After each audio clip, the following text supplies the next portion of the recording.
Former Vice President Joe Biden committed another one of his signature gaffes last week, conflating being a person of color with automatically being poor. "We have this notion that somehow if you're poor you cannot do it. Poor kids are just as bright and just as talented as white kids," he said, before quickly adding, "wealthy kids, black kids, Asian kids." Recent stories in politics. Curt Schilling absolutely considering Arizona run for Congress. Joe Biden's history of racial gaffes. Scarborough attacks Trump for spreading Epstein conspiracy. Days after spreading Epstein conspiracies, Biden's well-known propensity for putting his foot in his mouth is beginning to concern Democrats and some corners of the media. The 2020 Democratic frontrunner enjoys his perch in the polls for a reason. He wins among voters who think he has the best chance of beating President Donald Trump in 2020.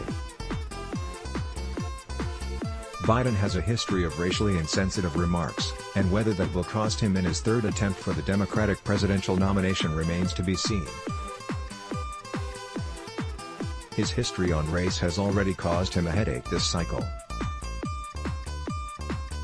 In June, he took fire from fellow 2020 candidates after fondly recalling the civility of the Senate when he worked alongside segregationists. His point was he had to find ways to work with people with whom he strongly disagreed, but speaking in a positive fashion about Mississippi Senator James O. Eastland and Georgia Senator Herman Talmadge was a mistake in the present climate. When told he should apologize by Senator Cory Booker, D. and J., he snapped back that Booker should be the one apologizing. He later did apologize, however. In 2006, in the run-up to his short-lived 2008 presidential bid, Fox News host Chris Wallace asked Biden how he would compete in the South when hailing from a northern blue state. Biden responded by touting the fact that Delaware was a slave state. "What kind of a chance would a northeastern liberal like Joe Biden stand in the South if you were running in Democratic primaries against Southerners like Mark Warner and John Edwards?" Wallace asked. "Better than anybody else," Biden replied. "And you don't know my state. My state was a slave state. My state is a border state. My state is the 8th largest black population in the country. My state is anything from a northeast, liberal state." Biden also discussed Delaware's slave state past while speaking in South Carolina to the Columbia Rotary Club that year.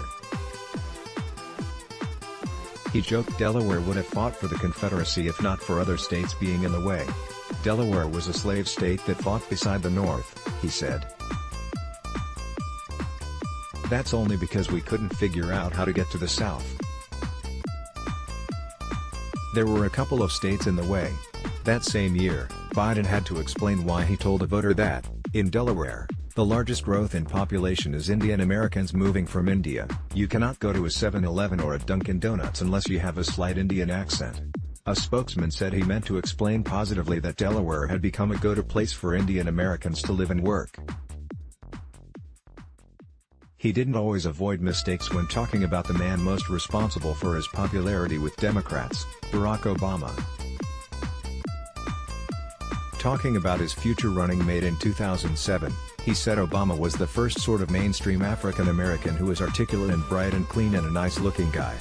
Once he was the vice president, Biden kept it going. In 2012, Biden offended Republicans when he said the ticket of Mitt Romney and Paul Ryan were going to put Neil back in chains, and in 2014, he referred to one expert as the wisest man in the Orient. In 2015,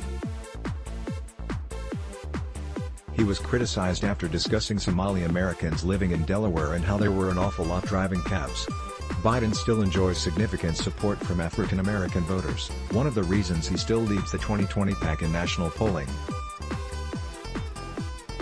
Let's block ads. Why?